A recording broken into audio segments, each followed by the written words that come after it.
아멘. 불과 며칠 전만 해도 예수님과 함께 식사했던 장소였을 거예요. 그렇죠? 마가 다락방이었다 생각됩니다. 그때 예수님이 하셨던 말씀들은 다 연기처럼 사라지고 두려워 문을 닫아 숨어 있습니다. 왜? 십자가 처형 저거 잘못하면 다음 차례가 날 수도 있어. 그런 두려움이 있었겠죠. 20장 처음 시작할 때에도 어떻게 시작했죠? 안식 후 첫날 이렇게 시작했어요. 또 이제 19절에도 이날 곧 안식 후 첫날 한 바퀴 돌았어요. 일주가 지나고 그 다음에 또 안식 후 첫날 강조하고 있죠. 우리는 안식일 날 모이는 사람들이 아니라 언제? 부활절 날 하나님의 예수 그리스도가 부활하신 날 모이는 공동체다라는 걸 한 번 더 지금 요한은 얘기해주고 있습니다. 참 재밌는 게 뭐냐면 지금 12명의 제자 중에 몇 명만 있을까요? 오늘 다 읽지 않았지만 도마가 없었어요. 가룟 유다가 없었어요. 그래서 10명입니다. 10명. 유대교 회당 예배는 성인, 유대 남성 성인 10명이 충족돼야지만이 드릴 수 있는 거죠. 우리는 좀 생소할 수 있지만 이걸 보는 사람들은 너무 재밌어요. 10명 남자들이 모여서 지금 예배를 드리려고 하는구나. 예배는 지금 아니지만 모여 있구나. 언제? 안식일 날 말고 언제? 부활의 시간에. 교회 탄생의 얘기인 거죠. 또 여기 성인이 되고 나서 매 안식일마다 회당에 출입했던 10명입니다. 본인들도 어색할 거예요. 이제는 회당 출입을 못해요. 왜? 날 죽이려고 하니까. 회당 출입. 예수님도 계셨을 때, 살아계셨을 때 회당에 들어가셔서 말씀도 전하셨잖아요. 그렇죠? 근데 이제 회당에 못 갑니다. 이제 안식일이 아니라 부활의 날에 모여야 되는 10명이 있는 겁니다. 그거를 지금 요한은 놓치지 않고 있는 거죠. 그런데 이 교회의 시작이 어떤가요? 결코 영광스러운 모습은 아니라는 거죠. 이들은 이날 예배를 드리기 위해 모인 게 아니라 문을 닫고 숨어 있는 상태인 겁니다. 클레이오, 문에 빗장을 걸다, 잠그다, 자신의 신변을 위해 또 마음의 빗장마저 걸었을 거예요. 유다처럼 내가 직접 예수 그리스도를 팔아넘기지는 않았지만 그 비겁함에 숨어버린,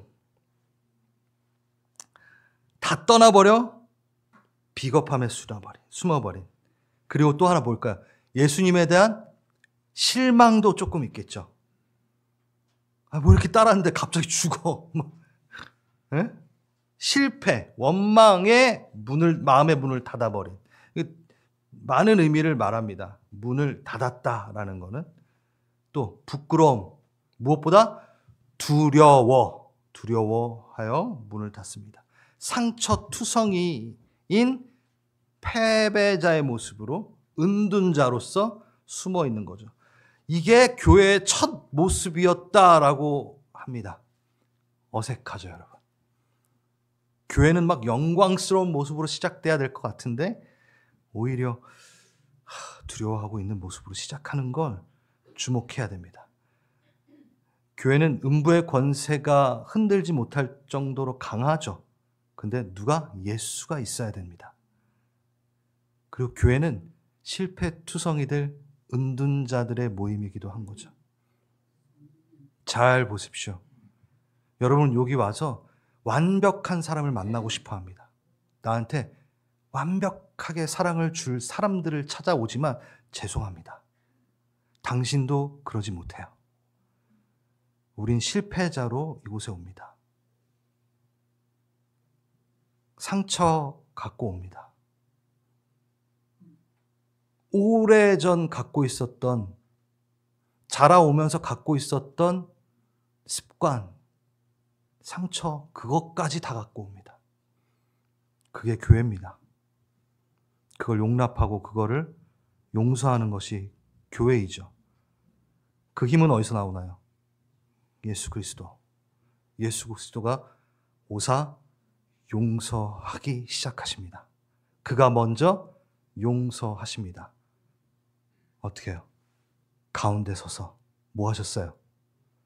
평강이 있을지어다. 이게 교회의 시작입니다. 이런 오합지졸들 모아놓고 멀리 있는 게 아니라 그 가운데 쓰셔서 돌아보며 샬롬, 평안이 있을지어다. 너네 그 실패와 낭망들 다 갖고 와. 내가 해결할 거야.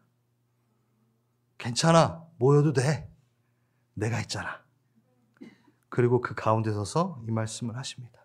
우리의 다친 생각과 마음과 그 실패와 두려움들을 뚫고 들어오십니다.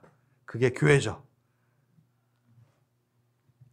우리는 이 사람들을 찾아오신 거에 대해 감흥이 별로 없어요. 너무 많이 읽어봤기 때문에. 근데 여러분, 이게 은혜예요. 이런 사람들을 찾아오셨어요. 왜요? 제가 만약에 예수님이라면 나타나자마자 뭘 했을까요? 야, 요한 말고 10명 다 어디 갔었어? 너 베드로 내가 3번 부인한다 그랬지? 진짜 부인하네?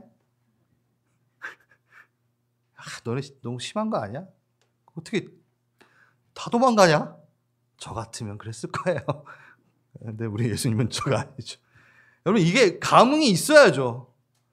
그런 사람을 찾아오시는 예수님에 대한 감동이 있어야죠. 감사해야죠. 용서와 사랑의 기초에 선 교회. 샬롬, 에이렌에 평강이 있을지어다. 오자마자 실망스럽기 그지없구나라고 하지 않으시고, 우리 안에 있는 양심의 가책들, 정죄감들, 막 그 부끄럽고 송구스러운 그 마음들 하나하나를 그냥 샬롬이라는 말로 눈 녹듯이 녹여주십니다. 그게 우리 예수님입니다. 아멘. 아멘. 이 시간 그렇게 여러분들의 모든 다친 것들이 눈 녹듯 녹아내리시길 간절히 바랍니다. 예수를 가운데 초청하십시오. 그리고 그 샬롬을 얻으십시오. 아멘. 20절, 21절 같이 읽겠습니다. 시작.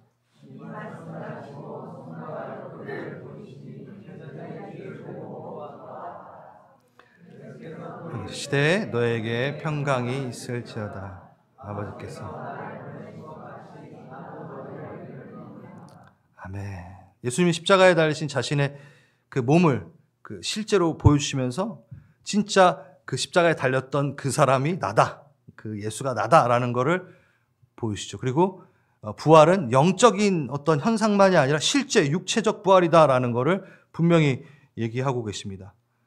그리고 다른 복음서에서는 손과 발을 보여주셨다고 해요. 그리고 손과 발을 만져보라고 하세요. 근데 여기 뭐가 들어가요? 옆구리. 우리 저번 주 기억나시나요? 예, 옆구리를 통하여 창세기에 그 아담에게서 하와가 나올 때 그 옆구리를 통해 나온 것처럼 우리 신랑 대신 예수 그리스도의 그 옆구리를 통해 물과 피가 쏟아짐으로 물의 은혜로 피의 은혜로 신부가 탄생되었도다. 신랑이 신부를 너무 사랑해. 그래서 온몸을 찢어 탄생시키는 우리 주님이 너무 우리를 사랑한다라는 거예요. 그 얘기 하고 싶은 거예요. 교회는 예수님의 사랑으로 탄생되었다. 그 옆구리에서 나왔어. 그 얘기를 지금 계속 하고 있는 거죠. 예수님의 마음을 막 전달하고 싶어 합니다. 전달되셨나요? 네. 전 이 부분을 우리 묵상을 한 번 더 하고 또 한 번 더 하고 일주일 동안 계속 해봤습니다. 무슨 묵상이냐면 부활체, 그 완전한 정결한 영광스러운 그 부활체를 입으셨으나 여전히 십자가의 상처의 흔적을 갖고 계신 예수님. 이거 한 번쯤은 들어보셨을 거예요. 들어봤으나 전 한 번 더 묵상을 하고 또 묵상해봤습니다. 그 묵상하는 시간 더 깊이 주님을 만날 수 있었어요. 여러분도 그 시간 너무 갖길 바라요. 여러분, 그 나라에 들어가서 주님을 배울 때 우리는 아무 상처도 없을 거예요. 눈물도 없어요. 깨끗한 상태예요. 근데 그 나라 도착해서 그 완전한 나라 가서 유일하게 상흔이 있는, 그 상흔을 유지하고 계신 분은 유일하게 예수님밖에 없다라는 거야. 무슨 이유일까 그게 도대체? 왜 그러셨을까? 우리가 못 찾을까 봐? 십자가 못 박힌 사람이 예수야 막. 아니에요. 예수님 보자마자 예수님인 줄 알아요. 우리는 올라가면. 예? 이건 뭘까요? 구속사역의 완성, 그 성취를 영원히 보여주시기 위함이라는 겁니다. 영원한 언약이다라는 것을 말씀하시기 위한 부분입니다. 가장 커요 그게. 그리고 또 여러분 그거 있잖아요. 우리를 너무 사랑했다라는 증표 아니에요. 온몸을 찢어. 그러니까 여러분 정말 사랑하는 사람에게 증표를 딱 받으면 그걸 간직하나요 안 하나요? 간직하죠. 예수님이 영원토록 증표를 갖고 있는 거야. 우리에게 있지는 않지만 이걸 보면서 난 널 영원토록 사랑하기 위해서 이걸 남겼어. 그리고 너가 그걸 알아줬으면 좋겠어. 내가 너를 영원히 사랑한다라는 걸, 그걸 보여주시기 위해 남기셨다 생각합니다. 여러분, 여러분 주님 올라가서 주님 만났어요? 만나요? 만날 거예요? 네, 안 만날 거예요? 만나시면 제일 먼저 할 말, 제가 항상 이거 되게 많이 강조하는데 무슨 말인가요? 물론 사랑해요 막 할 수 있죠. 그 대화, 첫 대화 뭐죠? 여러분 어제 했던 얘기를 다시 시작해야 된다라는 겁니다.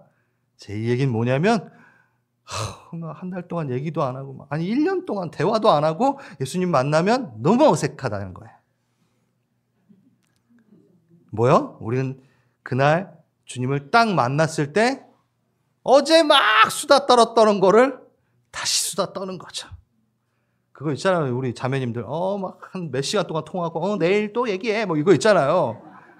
그거예요. 제가 이걸 왜 얘기하냐면 우리 꾸준히 교제하고 그 위에서 또 교제하러 간다라는 거예요. 아멘. 그런데 이게 묵상을 하다 보니까 완전히 다를 거예요. 그 대화는 이어지지만 예수님을 실제로 보는데 그 상흔이 있어. 그 상처의 흔적이 있어.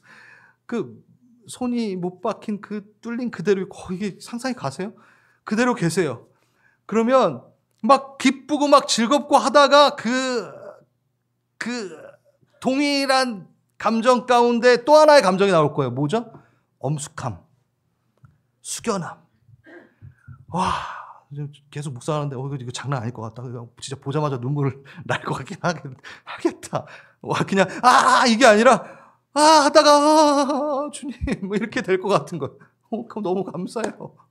너무 아프셨겠다. 뭐 이렇게 될 것 같아요. 아니에요, 여러분? 그분의 몸에 빼곡히 수놓아진 그 찢겨진 상처들, 여러분 거룩한 부조화라고 하죠. 너무 영광스러운 찬양을 받으시는 분인데 온 천사, 천군, 스랍들, 24장로들, 믿음의 선진들이 그 앞에서 막 경배드리고 있고 막 엎드려 절하고 있는데 그의 모습은 너무나 영광스러우나 상처를 갖고 있어.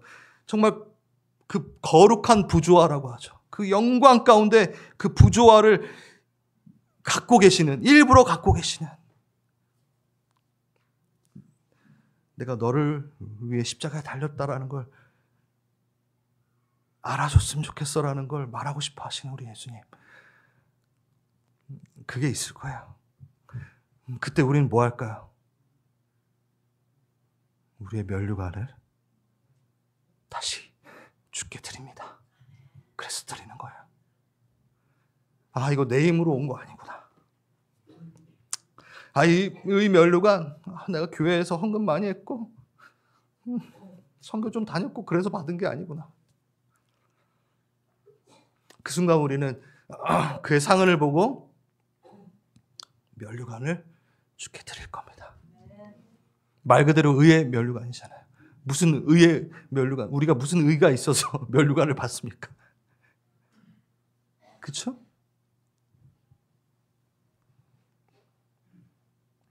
그렇게 천국은 예수님께 영원히 빚진 자들의 모임이 될 거예요.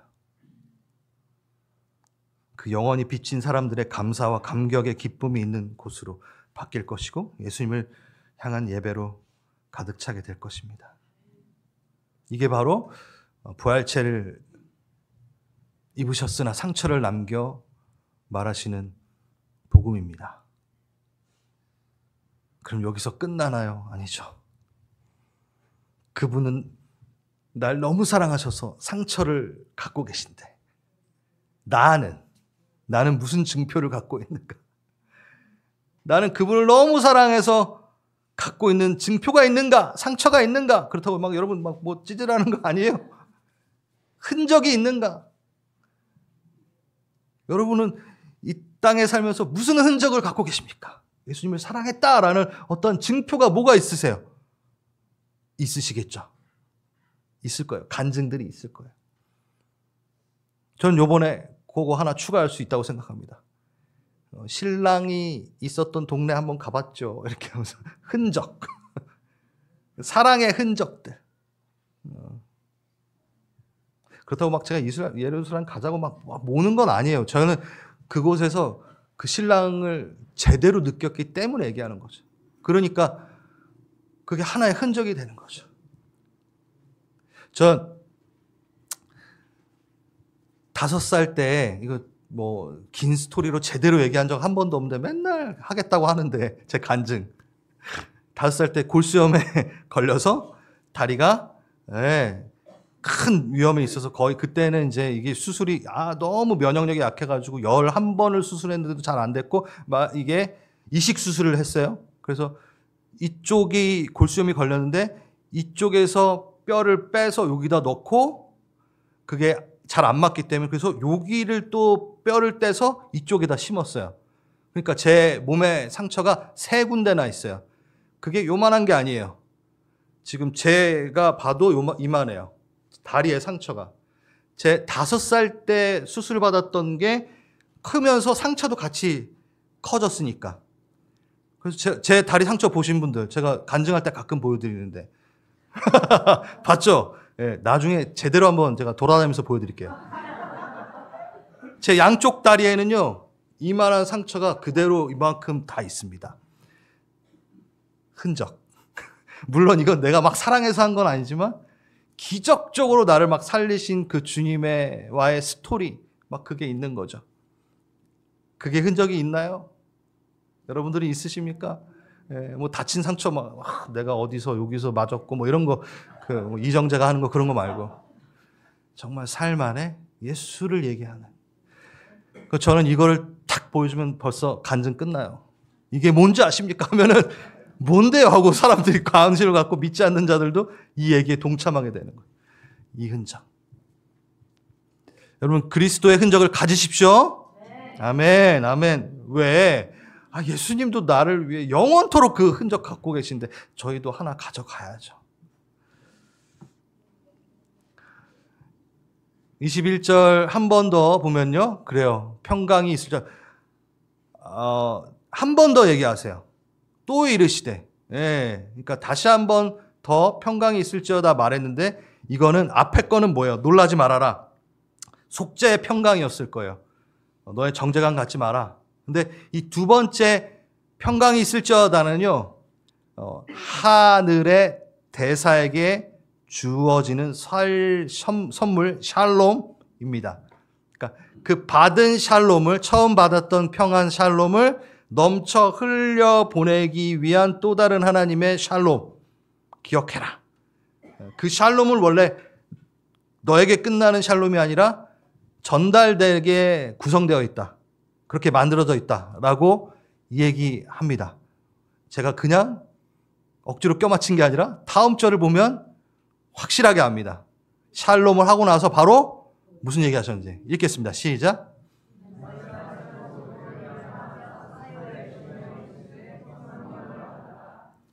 너희가 누구든지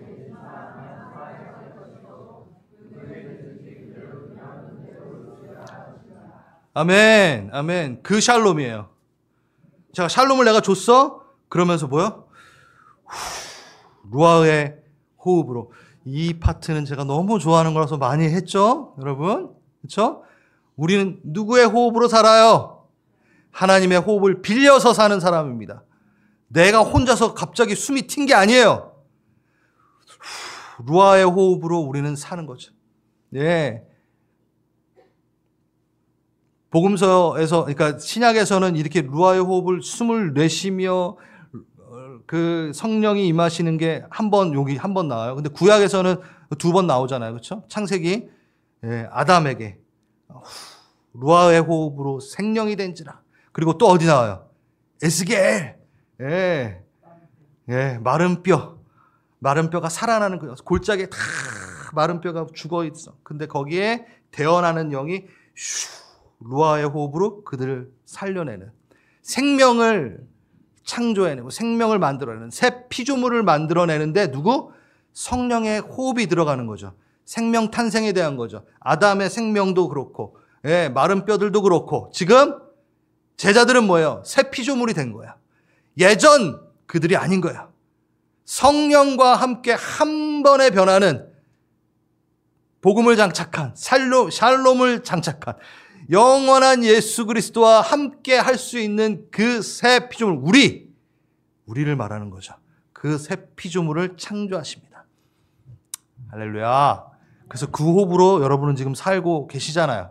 그렇죠? 예, 하나님의 호흡을 빌려 사는 자들. 그래서 그 호흡을 빌려 사는 자들, 그 샬롬을 갖고 사는 자들은 23절, 너희가 누구에게 죄를 사하면 사해질 것이다 라고 그런 복음의 기막힌 비밀을 말씀해 주십니다. 여러분, 그렇다고 내가 죄를 사할 권리가 있는 건 아니에요. 이거 조심해야 돼요. 예? 이건 무슨 얘기냐? 죄를 사하실 분은 누구? 오직 예수 그리스도밖에 없어요. 이건 뭐냐? 성령의 일하심을 따라 우리가 복음을 전파하는 역할, 그 도구로 사용된다라는 이야기인 거죠. 그러니까 하나님의 평안, 샬롬이 없는 자들에게 샬롬을, 성령을 불어 넣는, 성령이 그에게 임하도록 우리가 말씀을 전달하는 거죠. 믿지 않는 자에겐 당연한 것이고, 물론 그 성령의 충만함을 누리지 못한 채 저번 주에 죽은 자들과 함께 잠들어 있는, 깨어 일어나라, 기억나시죠? 에베소서 우리 잠깐 했었잖아요. 그들에게 말하는 거예요. 저는 이렇게 당연히 이게 신앙생활을 하다 보면은 믿는 분이지만 그 어둠의 영역에 꽉 사로잡혀 가지고 그 정죄감과 그 구원의 확신 없이 막 있는 분들이 있잖아요. 그럼 그분들에게 가서 우리가 하는 역할은 뭐예요? 계속 정죄감에 찌들어 있어. 이렇게 넘어가면 안 되는 거예요. 그런 분들, 너무 우울해 보이고 아파하고 믿음이 없어 보이고 그런 분들에게 가서 내 안에 계신 성령을 어떻게 해요? 나타내요. 흘려보내줘. 샬롬을 흘려보내줘야 되는 우리인 거죠. 네? 어때요? 그런 분들 보면은 여러분, 나는 정죄감에 휩싸여가지고 하나님 앞에 못 나아갈 것 같아. 막 이런 분들에게 여러분은 어떻게 말씀을 선포하세요? 한번 점검해 봅시다. 예수님 너 사랑해 이렇게만 끝내면 안 돼요. 그거는 물론 맞는데 여러분의 말은 생명을 잉태하지 못합니다. 말씀을 선포해야 돼요. 그러니까 말씀을 잘 가지고 그 말씀을 근거하여 여러분이 그 샬롬으로 초대를 해요. 생명을 살려내는 거예요.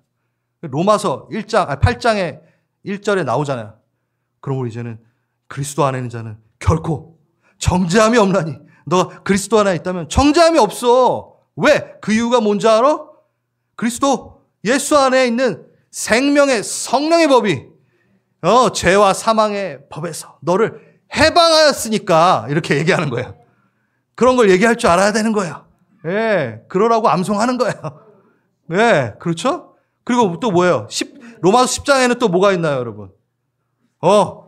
그것을 하나님께서 죽은 자를 살리신 그것을 믿음으로 말미암아 너는 구원을 얻을 거야. 입으로 시인하여 의에 이르고 마음으로 믿어 구원에 이르는 거야. 그러니까 정죄감 가질 필요 없어. 자, 나 따라해서 예수님 나의 주인이십니다. 고백해봐. 고백하게 시키고 마음으로 예수가 부활하신 걸 믿어? 네, 믿습니다. 그래? 그럼 너는 구원을 얻었어. 자, 정죄감에서 벗어나. 어둠에서 벗어나. 근거가 여기 있잖아. 이거 하라고. 내가 죄를 사하는 권세를 갖고 있는 건가요? 아니죠. 전 없어요. 다만 전달했어요. 전달에 그 증인의 임무를 말하는 거죠. 이 구절 이해하시겠어요? 네. 그래서 23절을 막 난해 구절이다 막 이렇게 말하시는 분들이 있는데 왜 저게 난해하지라고 저는 생각이 솔직히 돼요. 성령으로 복음을 전하라 이 얘기인 거죠. 네. 여러분 그렇게 하시겠어요? 아멘. 24절, 25절, 24절 제가 읽겠습니다. 12제자 중에 하나 디두모라고 불리는 도마는 예수께서 오셨을 때 없었어요. 함께 없었어요. 25절 읽겠습니다. 시작.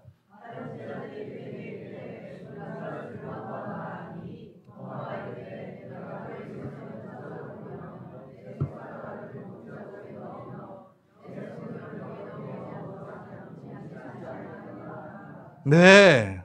그리고 여드레 8일이 지납니다. 그리고 다시 나타나십니다. 도마만 그 자리에 없었어요. 그러니까 모일 때 잘 모이세요. 여러분 어디 가자 그럴 때 좀 같이 잘 가고 예배 때 잘 모이자 그러면 좀 모이세요. 예, 아유 너무 웃었네. 다른 제자들보다 도마만 특별하게 믿음이 없었다를 말하는 건 아닙니다. 이걸 가지고 막 도마를 막 이렇게 하는 분들이 있는데 보세요. 왜냐하면 다른 제자들도 부활하신 예수님 만나기 전엔 두려워 숨고 있었습니다. 그러니까 똑같, 예, 도낀 객긴이라 그러죠. 예, 다 똑같아요. 그 제자들 중에 뭐 낫고 막 그런 게 없어요. 다만 여기서 드러난 도마의 연약함은 이겁니다. 요거를 봐야 돼요. 보세요. 10명의 제자들은 어땠을까요? 지금 기쁨으로 가득 차 있었겠죠. 부활하신 주님 봤어요. 무엇보다 주님 주신 평안 안에 막 평안이 있었겠죠. 그 가득하여 도마에게 말했습니다. 뭐라고 말했을까요? 용령, 너는 없었지. 막 이럴게요? 아니에요. 평안을 받은 자는 그 샬롬을 나눠주나요? 아, 너 어디 갔었어? 어? 우리 주님, 우린 봤어. 부활하신 그 주님을 봤어. 막 신나게 막 얘기했겠죠. 우리 사랑하는 주님이 다시 부활하셨어. 여러분, 첫 번째 반응은 뭐고 조금 섭섭할 수 있어요. 자기 없을 때 오셨으니까 섭섭할 수 있어요. 근데 첫 번째 반응은 뭔가요? 좀 아쉽더라도 진짜? 와 정말 대박. 이게 나와야죠. 아니에요, 여러분? 왜? 사랑하는 예수님이 부활하셨다는 그 사실만으로 너무 감사해야죠. 내가 만나지 못했어요. 살아나셨으니까 얼마나 좋아요. 내가 만나지 못했지만 그게 있어야죠. 감격이 있어야죠. 그 은혜가 전달될 때 은혜에 반응하는 거죠. 함께 와우! 대박! 막 이러면서 그게 원래 있어야 돼요. 예수님이 부활하셨어? 사랑하는 분이 복된 일이로다. 나도 있었어야 되는데 너무 좋았겠다 너네. 그 사실에 우선적으로는 기뻐하는 것이 당연한 겁니다. 그리고 나서 뭐가 있어야 돼요? 자신도 배울 것에 대한 기대와 소망이 있어야 되는 게 정상적입니다. 그런데 뭐라 그래요? 내가 찔러보고 눌러봐야지 내가 알겠어. 막 이렇게. 한순간에 10명을 거짓말쟁이로 만듭니다. 그들의 증언조차 믿지 않는 완고함. 아니 3년 동안 그렇게 같이 다닌 10명이 뭐 2명이 말한 것도 아니야. 10명이 9명이 다 10명이 그걸 다 말했어. 막 근데 표정도 보니까 장난 아니야. 여러분 믿어줄 수 있겠죠. 근데 한 번에 거짓말쟁이로 말하면 이게 얼마나 완고함이 있나요? 전 믿음이 없음보다 뭐야? 완고함이 문제였다고 생각합니다. 너무 회의적이고 불신앙적인 태도. 여러분 이 모습은요 우리에게 다 있습니다. 누군가가 은혜를 경험해 기뻐함을 봤어. 내가 그 자리에 없었어? 그러면 그걸 은혜로 취급하지 않나. 내가 체험하지 않으면 누군가에게 치유가 일어났어? 그에겐 치유의 하나님이지만 나는 인정 못해. 우리의 이 완고함 있지 않나요? 직접 내게 효력이 없기 때문에 냉담한 태도. 찬양의 감사를 쉬는 태도. 같이 감사하고 찬양하고 그 은혜를 받아 누려야 되는데 너무 무의미하다라고 바로 접근해버리고 취급해버리는 일들이 있는 거죠. 그래서 얼마나 힘들었겠어요. 여드레를 지나서 주님이 다시 나타나기 전까지 그는 8일 동안 어땠을까요? 이 태도를 통해 비참하고 더 비참한 상황 가운데 자신을 묶어놓습니다. 불신은 우리를 비참하게 만듭니다. 그리고 스스로 그 시면의 그 구렁텅이 속으로 쭉 들어가게 만들죠. 믿음 없음으로 더 믿음 없음으로. 불신은요, 내게 전해오는 은혜의 전염을 차단하게 합니다. 충분히 그 은혜로 같이 기뻐할 수 있었어요. 그리고 뭐가 있어요? 기대, 소망이 있을 수 있다고 하는데 그 기도와 소망이 하나도 없어요. 뭐 때문에? 불신 때문에. 여러분 잘 생각하세요. 여러분의 불신은 기대와 소망을 바로 막아버립니다. 은혜가 아무리 옆에 있어도 그 은혜가 전염이 되지 않아요. 뭐가? 불신은. 기쁨과 소망의 시간을 낙담과 불평의 시간으로 완전히 바꿔버리는 게 바로 뭐요? 불신입니다. 그러니까 믿으십시오. 그리고 그 일이 내게도 일어날 거를 선포하십시오. 누가 우리 교회 지금 치유가 역사가 일어났고 막 그 성령의 진례 성령을 따라 막 그 시간에 이렇게 어떤 말이 이렇게 잘 안 나오시는 분이 제대로 이렇게 언어가 튀고 막 이런 역사가 있었어요. 그리고 실질적으로 우리 막 병이 났잖아요. 그걸 어떻게 봐요? 그냥 에이 우연히 뭐 이러시면 안 돼요. 다음은 내 차례. 이게 있어야죠. 은혜를 받아 소망과 기대로 가는 거지. 낙담과 불평. 왜 난 왜 원대? 난 왜 없어? 난 왜 안 되고 있어? 이걸로 가는 순간 그건 불신이라는 거예요. 불신 때문에 일어나는 일들이죠. 이 교회가 움직이는 그 은혜의 길가에 벗어나지 마시고 탑승하십시오. 같이 쭉쭉 같이 가셔야 됩니다. 아멘. 자, 27절 읽겠습니다. 시작.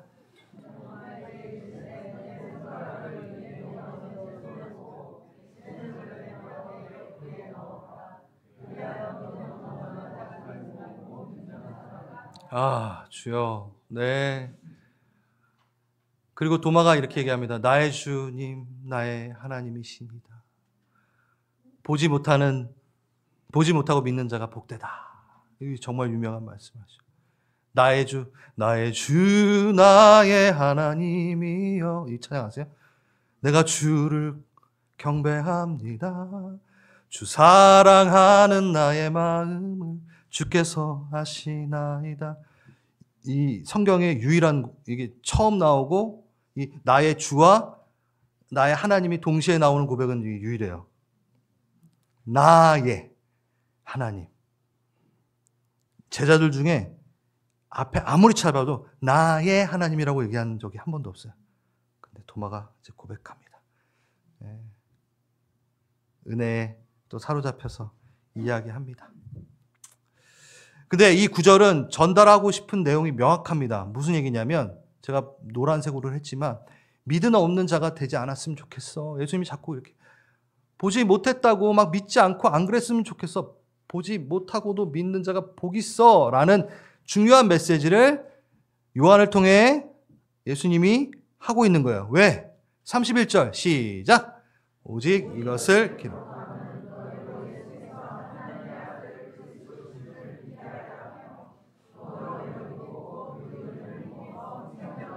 네. 이 이 요한복음 자체를 요한은 이걸 위해 쓴 거예요. 그러면서 저 31절 요 부분을 말하기 전에 바로 뭘 넣은 거예요? 보지 못했다고 믿지 않는 게 아니라 보지 못하고 믿는 자는 훨씬 복이 있어. 믿어라고 얘기하는 거죠. 이게 왜냐하면 예수님을 직접 배웠다는 사람들이 이제 얼마 남지 않았어요. 다 늙어서 이제 죽어가고 있었어요. 요한도 곧 가게 돼 있고 이제 나이가 돼서 이제 예수님을 눈으로 직접 볼 수 없습니다. 그런데 계속 봐야지만 믿겠다고 하는 자들에게 얘기하는 거예요. 요한은 그 초대교인에게도 얘기하고 또 누구에게 얘기한 거예요? 우린 지금 예수님 직접 막 못 보잖아요. 마음의 눈으로 보잖아요. 우리에게 얘기하는 거예요, 지금. 보지 못하고 믿는 자들이 복되다, 복되다. 그 얘기하는 거예요. 자, 여러분, 이걸 어떻게 설명하면 좋을까 고민을 많이 하다가 중력을 보신 분, 중력을 보신 분, 우리를 이 땅에서 끌어당기고 있는 중력을 보신 분 아무도 못 보셨어요. 그런데 뭘 봐요? 중력의 효과, 능력은 봐요. 네? 맞죠? 우리가 지금 발을 땅에 딛고 있는 것 자체는 중력이 있기 때문입니다. 우리가 보게 되는 것은 중력을 통한 효과입니다. 중력의 능력을 누리고 있습니다. 그러나 중력은 못 봅니다. 똑같습니다. 동일하게 예수님의 능력은 우리의 삶 곳곳에서 확인할 수 있어요. 먼저 숨 쉬고 있는 것 자체. 아멘. 그거만으로도. 예수 하면 막 내 심장이 뛰는 거. 이게 예수가 계시기 때문에, 예수가 부활했기 때문에, 살아 계시기 때문에 시체와 대화 나누는 것이 아니라 살아 계시는 분과 대화해요. 기도하면서. 응답하세요. 그 효과를 다 누리잖아요. 똑같아요. 우주의 질서를 봐도 충분히 알합니다. 내 안에 그렇게 사랑이 없는데 주를 만나고 나서 사랑이 생겨요. 내 안에 결코 용서할 수 없는 어떤 일이 있었는데 예수로 인하여 내가 누군가를 용서하고 있어. 야, 이게 나 혼자 있었으면 안 되는 거야. 내 스스로는 절대 안 되는 것들이 막 생겨. 중력은 못 봤으나 중력의 능력을 느끼는 것처럼 예수를 내가 직접 보지 못했으나 예수를 통한 능력은 다 맛보고 있어요. 아멘. 그러니 믿으십시오. 그가 계시고 살아 계시고 우리에게 역사하시는 걸 믿으십시오. 그리고 그의 영생을 누리시고 사랑도 다 누리시기 바랍니다. 여러분 손해예요. 여드레 동안 보지 못했다고 믿지 않는 건 도마의 손해였어요. 그러니까 우리가 이 생을 살면서 주께서 내게 이미 계획하시고 행하시고 일을 지어 성취하시는 여호와를 완전히 믿음으로 그 능력을 누리는 것은 너무 지혜로운 겁니다. 지혜로운 겁니다. 믿음은 지혜로운 거예요. 그래서 저는 우리 눈에는 안 보여도 예수님의 임재를 인식할 수 있는 영적 감각을 기르는 게 너무 중요하다고 생각을 해요. 다시 눈에 보이지 않지만 예수님이 우리와 임재하신다라는 그 영적 감각들을 키워내고 훈련하고 믿고 그것을 계속 누리는 것을 하는 것이 너무 중요하다고 생각합니다. 그게 뭐 예수님이 우리와 함께 하신다라는 걸 진짜 믿는 것. 야, 이거 몇 번 뭐 계속 반복해도 네, 예배자를 찾으시잖아요. 여러분 지금 예배 드리고 있잖아요. 그럼 성경적 근거에 맞습니다. 여러분 성경을 믿으시잖아요. 여러분 뭐 믿으세요? 성경을 믿으시죠? 그럼 성경 그대로 구절을 보세요. 예배자를 찾으신다. 진심으로 신령과 진정으로 예배하는 자를 아버지가 찾으신다. 그러니 계시네. 이게 딱 나와요. 그럼 그걸 믿어버려요. 그거예요. 두세 사람이 내 이름으로 모인 곳에 내가 함께한다. 지금 몇 명이야? 어휴, 많네. 그러면 계세요, 안 계세요? 아멘. 이거를 믿는 거예요. 말씀을 믿는 거예요. 우린 그냥 허공을 떠도는 거를 믿는 게 아닙니다. 언약을 믿는 겁니다. 막 긍정적인 사고를 하는 게 아니에요. 말씀, 언약을 믿으니 주가 내 옆에 계시는구나. 명확해지는 거죠. 그래서 이 임재 인식, 영적 감각은 거룩한 삶을 사는데 큰 자극제가 됩니다. 큰 자극제가 됩니다. 재밌는 얘기 한번 봅시다. 다시 나타나셔서 도마에게 바로 첫 번째 하셨던 말이 뭐죠? 도마야, 어서 앞으로 나와서 내 손가락 만져보고 내 옆구리 찔러봐 이러잖아요. 이걸 도대체 예수님은 언제 들으셨대? 아니, 언제 들으셨대? 8일 전에 계셨다라는 거예요, 그 자리에.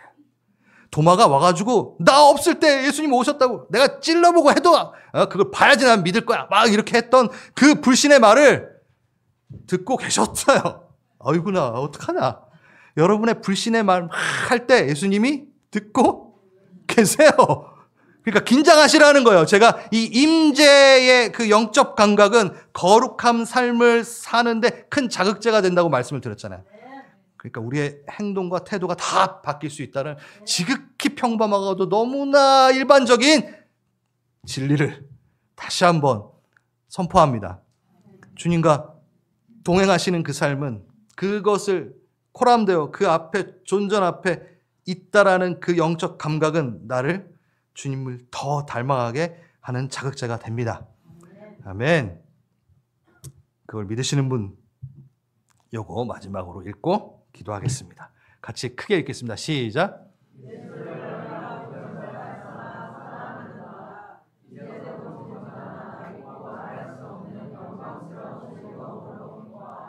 아멘. 아멘. 베드로 사도가 얘기합니다.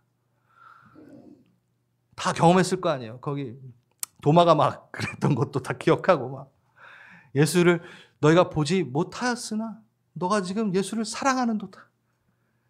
이제도 보지 못하나 믿고 말할 수 없는 영광스러운 즐거움으로 기뻐하나니. 우리의 지금 모습을 보면서 베드로가 막 얘기하고 있는 거야. 너무 귀하다. 누려. 더 많이 누려. 그렇게 얘기하고 있죠. 우리 기도합시다. 우리 제자와 제자들과 이 도마의 모습은 우리를 너무 닮아 있는 것 같아요. 부활하신 주님이 이미 이 땅에 계시지만 막달라 마리아를 통해 부활하셨다라고 예수를 배웠다라고 이미 전달받은 상태예요. 그 10명의 제자들도. 그런데 뭐예요? 절망 가운데 여전히 두려워 문을 걸어 잠그고 있는 모습이 있었죠. 제자들의 모습은 우리의 믿음의 모습을 대변한다고 저는 생각합니다. 예수님이 이루신 일들이 나에게 아무런 영향을 끼치 못하도록 스스로 차단하는, 문 닫고 숨어버리는, 실패와 절망에 집중해버리는, 이것도 두렵고 저것도 두렵고 계속 두려운, 부활하신 주님이 분명히 이 땅 가운데 계시는 상태였는데 나랑 관계없는 사건으로 만들어버리는 것, 그것은 내가 문을 닫는, 두려움의 문 닫는 행동에서 나오는 거죠. 여러분, 고통과 원망을 확대경으로 키워 집중하지 마십시오. 눈을 들어 소망으로 예수 그리스도를 보십시오. 그게 이득입니다. 끝내 불신은요, 우리의 소망을 초토화시키고 우리의 그 남아있는 믿음조차도 질식시켜버립니다. 그게 불신의 무서움입니다. 과연 이게 우리에게 유익이 있는가 한번 생각해 보십시오. 그러니 믿음으로 돌아서십시오. 믿음으로 돌아서십시오. 주님, 내 모든 상황, 내 생각, 마음의 문을 뚫고 들어오사 빗장친 나의 실패와 절망감, 정죄감을 뚫고 들어오사 가운데, 내 마음 가운데에 서십시오.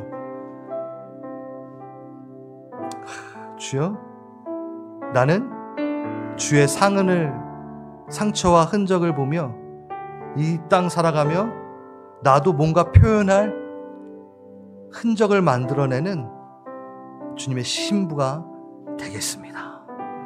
우리 기도합니다. 기도하시겠습니다. 주님, 감사합니다.